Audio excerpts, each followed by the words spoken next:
I'm at the IEC Election Results Center, and I'm sitting here with one of the stalwarts of our politics, none other than Mr. Peter Marais. Those of you who know him, he used to be were you a minister or deputy minister in the cabinet of PV Botha or de Klerk? In 1984, I was on the President's Council Okay. of PV Botha. Okay. I was Deputy Chair of the Committee for Constitutional Reform. And in 1982, I was a member of PV Botha's Economic Advisory Council. I was the only coloured member there. And after that, 1992, we still didn't have a Western Cape. It was called the Cape Province. Okay. 3 North, East and Western Cape was called the Cape Province. Evie then appointed me as Minister for Public Works and Roads. And from there on, I became Premier, Mayor of the Metro and so on. Okay. So Peter was also MEC, Premier, and Mayor, and is now the leader of the Freedom Front Plus in the provincial legislature? No, not a leader.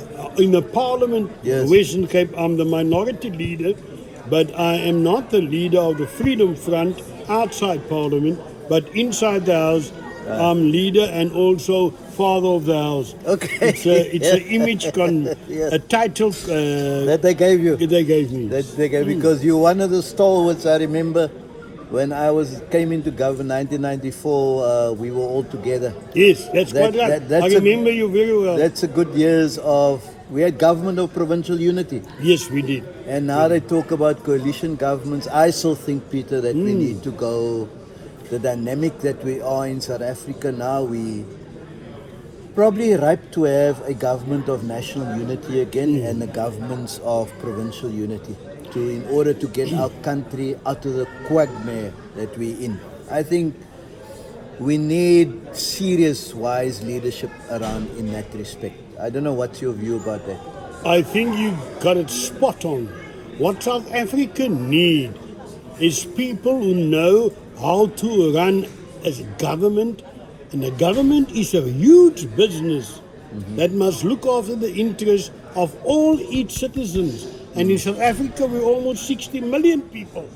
Now, you can't put somebody in charge of economics, of your health department, of your economics department, of your social services, of your roads, electricity. If these people weren't even schooled in how to govern or run a small shop, a corner shop. But some of them have never even run a corner shop or fish and chips, and they're in charge of the whole country. 60 million people with trillions of rand at their disposal. No, it's no secret that a lot of this money has disappeared because, I mean, if you, a person, an ordinary housewife who now all of a sudden you are given a budget of 50 billion rand, I mean, you can be forgiven for thinking it's your money. Okay. Peter, so let's focus on the election that we just had, 2024. You represent the Freedom Front Plus. How did you guys do?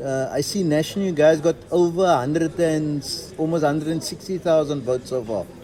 Yes, we were hoping to improve on the votes we got in 2019. We got 460,000 votes What? then. Yes, 460. Yeah. We have in a national parliament at the moment 12 members, 10 in parliament, 2 in the Council of Provinces. And we also have 11 members of parliament in 8 out of the 9 provinces. So we're not a small party, we're the 5th largest party in terms of the elections of 2019. And 2020, so then if you guys got 157,000, how many votes do you have this year? So far, all the votes are not counted. It's recorded on the screen, 150,000 votes. Okay. But we wanted to extend the number of votes we got in 2019, which was 465,000. Okay. So you guys still got a way to go. To go. Yes. And the Western Cape, how many votes do you have here for the Western Cape? I think the board shows 32,000. I Okay. speak under correction thus far. but all the votes have not been counted. Good, yeah. I think only 60% has been counted so far. Okay. So, Peter, what are your reflections of your takeaways from this election? What do you think? My opinion, for what it's worth, is that the more stable a country, the less political parties are registered to contest elections. Because the people are generally satisfied with the leadership that runs the country and the quality of services they get. Like in America, I think there's only 2 parties. Yeah. And in England, there's only 3 parties. But here in South Africa, we now have the ridiculous situation of 35 parties. It seems to me every person who just bought a cell phone and started a WhatsApp group think he's now a party. He's a party, because he's got 50 followers Okay. on WhatsApp, so he starts a party. So Peter, so you would then there's a view that we should have a threshold in terms of how many votes you must have in order for you to start a political party. So provincially and nationally, so you think there must be a reduction in the number of parties that we have in South Africa? I don't know how we're going to do it. It could be that people accuse me of trying to move away from democracy, because democracy means rule government by the people. So you can't stop the people from organizing themselves. I would say that we must... Peter, just before you continue, can you say, but the people also spoke here. Yes. If you look on that board, there are parties that received a few hundred votes. Yes. There's parties that received 1,000 or 2,000 votes. So the question is, should those parties really be parties? Should you not have a number? You need to have a threshold before you can be a party. Besides this argument whether you are against democracy or not, the issue is there's a sense that people are not voting for such small things. Yes, I think we are sort of curtailed by our own constitution. The constitution will forbid us to stop people. We can make regulations, but you cannot interfere with people's right to start a political party and to take actively part in an election, unless we are prepared, all the parties, to come together and say we need to have constitutional reform. We can only do it if the constitution permits it. So for me to make any suggestions in that direction would be fruitless, because it will say what I say is unconstitutional. I don't want to run the risk of saying you must curb people's freedom of choice. But I would say it's a sorry sight to see so many parties who have no chance of winning a single seat, promising the people they're going to build millions of houses, they're going to increase the SASSA, like the president on the eve of the election says he's going to give the people 20 rand increase on SASSA. Now that is a joke to me, because that same president said there must be a minimum wage to even laborers or maids who work for you in a house, housekeepers. They must get 27 rand an hour. But if the people don't have work, I'll give them 350 a month. Now compare 27 rand an hour, which the government sets as a minimum wage, and then they want to, the people who, because of that, is now unemployed, pay them 350 and offer them 20 rand increase.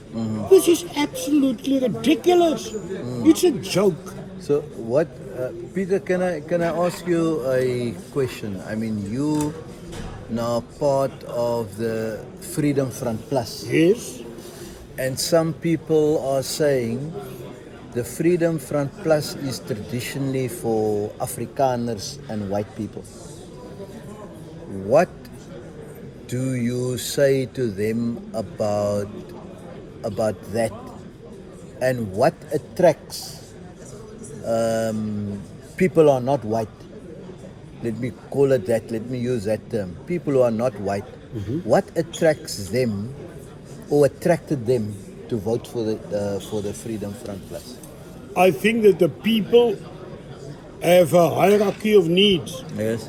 Maslow's theory, Yes. hierarchy of needs. You need food, Yes. right? You need a house. You need a job, right? You want to be respected. Self-esteem. You have a whole hierarchy. You don't start with, you need a vote. That's not the hierarchy of needs of man. Now, the people don't have food at the moment. They're begging on streets, whether they're white, colored, black. They're all standing at robots, begging for food. So the first need has not been met. The people live in shacks. There's no houses. But we want to say that we reject the man who must build the houses because he's white. We will let another man with a darker skin build the house, and then we have what happened in George. He's still building the house, and the house caving.